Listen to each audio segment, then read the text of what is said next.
on, all you wonderful A-plusers out there? It is I, Stuart, here once again to give you guys another Kamen Rider Saber review. And those of you who are wondering what is with the doofy looking sunglasses, well, it is allergy season and my eyes look like I have been bawling for the last few hours. That is not the case. They are just super red right now, so I just didn't want it to make it look like I was upset during this review, because I'm definitely not upset. I actually really enjoyed this episode and I'm excited to talk to you guys about it, so I figured it would just be easier rather than having to explain away the red eyes that I just wear glasses over them, and we could just move on with the review. So with that all in mind, let's talk about this new episode, Kamen Rider Saber episode 27. So this episode actually starts off with our villain Legeiel, who, if you guys kind of remember from previous episodes, really hates Toma. Really hates Toma, and this time he gives himself a power-up that is supposed to essentially be permanent, so there's no going back from this one. He believes that this new power-up is going to be so powerful that it is going to easily take down Primitive Dragon, no problem at all. Let's see how that works out for him in the end. We then cut to our heroes, who are of course really upset about the events from the previous episode, finding out that Kento has no intention of fighting on their side, but instead sealing all of their swords. They also don't know what to do with this information, especially because, what happens after Kento, achieves his goal. Then suddenly the world is left defenseless.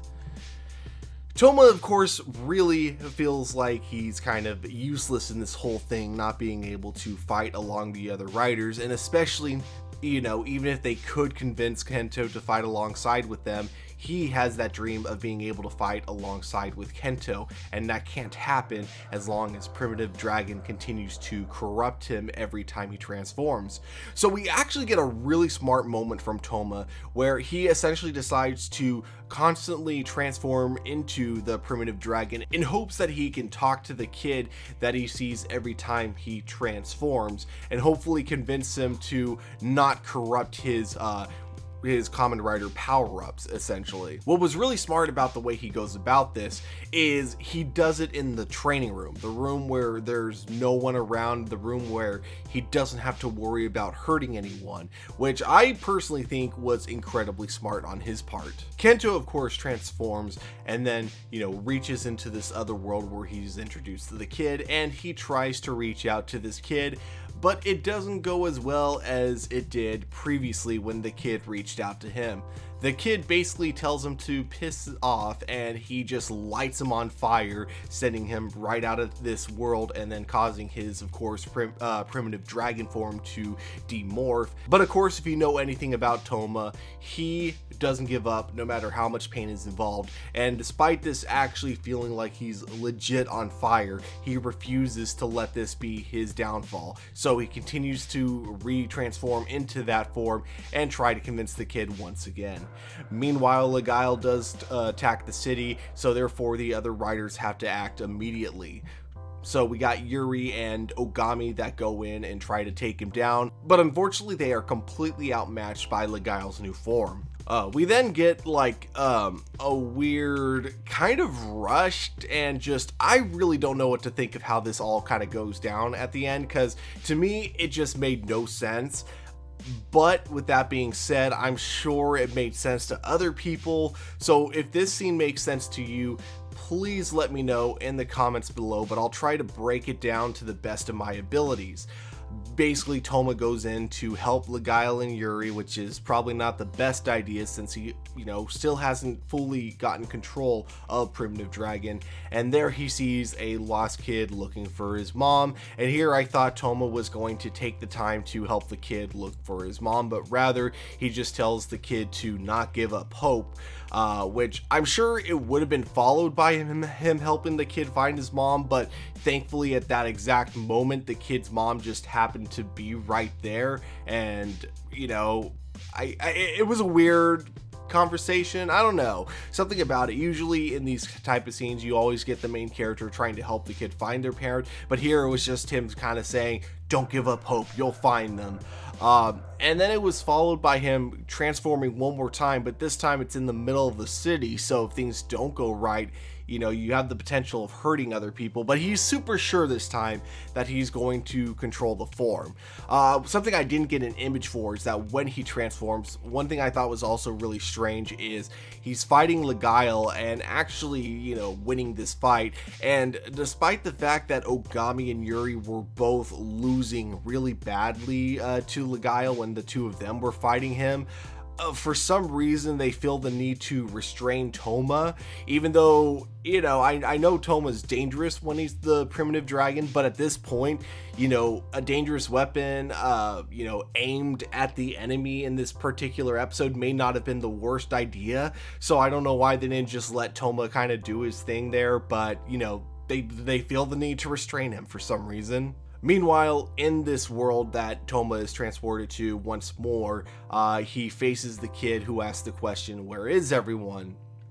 And we then get backstory that the kid is a dragon, and all the other dragons used to live in peace and harmony amongst humans until the humans hunted down the dragons, and suddenly the dragons were very not extinct, but they were very few and far in between, and the kid felt alone.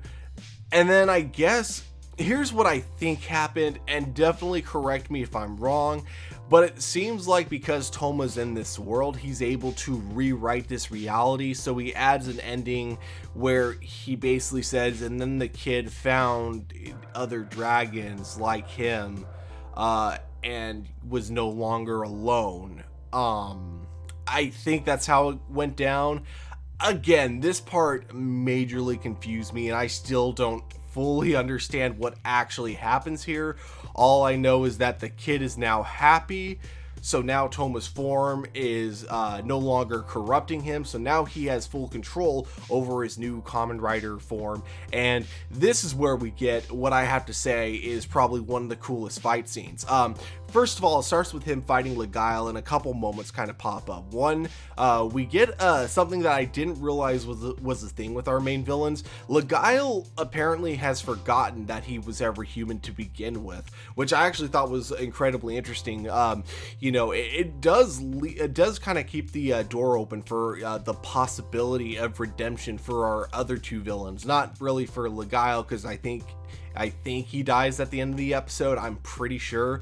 But as for Zuos and Storios, I do think there is that possibility of redemption, where maybe they're not too far gone. So that is definitely the door's open there if that's where they decide to go with the rest of the series. Like maybe they team up with the other Kamen Riders in order to take down the main threat, which does seem to be the Sword of Logos at this point.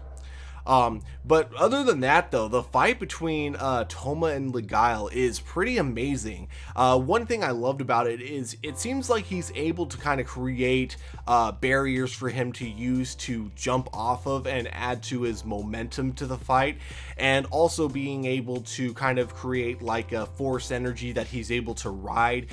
Very similar looking to kind of how you would see waterbenders in Avatar: The Last Airbender fight, or another example, I guess you could use Caitlin Frost from The Flash, the way she'll sometimes fight whenever the episode has a big enough budget for her special effects.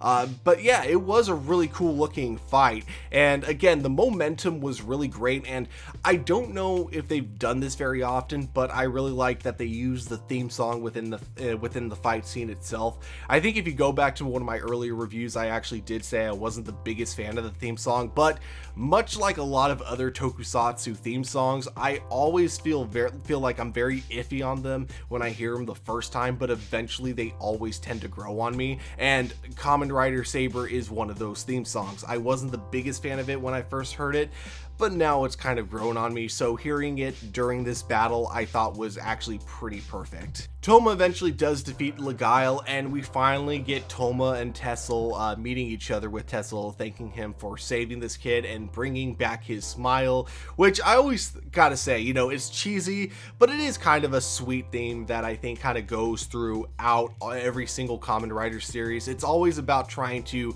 get people to smile again, and not in that annoying way that you'll have a lot of guys trying to do with girls as they're catcalling them. No, not in that kind of way. I mean, like, legit, they want to make people happy is what they're going for. And I always think that's a really sweet thing that every single Kamen Rider we get, I feel like that's kind of always what their end goal seems to be. Lastly, we got to break down this scene with Kento because originally we have Kento, who's been observing this fight from the very beginning, being able to know most of the outcomes that happens. He, of course, you know, talks about how he knows how this fight's going to end. They're going to defeat Legeiel, but it's not going to be thanks to Toma. Toma's just going to de-transform, and you know, nothing is really going to be getting accomplished. However, the moment Kento is able to regain control of the primitive dragon, and I can't remember what they called it after he is able to gain control of it, but yeah, after he gains control of it, there's actually a slight glimmer, all right, keep in mind, I'm not saying, you know, he's completely changed his perspective, but slight glimmer of hope in Kento's eyes. But unfortunately, it's not like it lasts or anything. While he is surprised that this is an outcome that he hasn't foreseen in any of the other you know, futures that he's witnessed, he does still think that no matter what happens, like, the future is set in stone and there is no way to prevent what is inevitably going to happen unless he seals up all the Kamen Rider swords.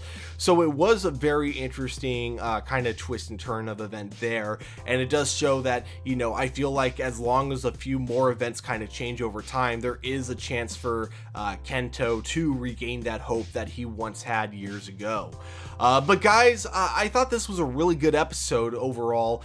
I was just really confused about how Toma was able to get through to the kid. To me, that whole scene just made absolutely no sense. But again, if it made sense to you guys, definitely kind of give me a little breakdown of it then in the comments below, because I watched that scene 3 times, kind of pausing at every sentence, trying to make sense of like trying to figure out how it all makes sense of basically, but I couldn't do it. It just made 0 sense to me, unfortunately. But with that exception, I did think this was a really good episode. You know, it didn't hit as hard as the last 2 episodes that we've gotten, but it was still good in its own way. But guys, at the end of the day, these are just my A+ opinions. We here at A+ Opinions always want to know what you guys think, so definitely let me know in the comments below if you enjoyed this episode or not. Don't forget to hit that like button and subscribe to our channel. But guys, above all, of course, don't forget to keep it A+.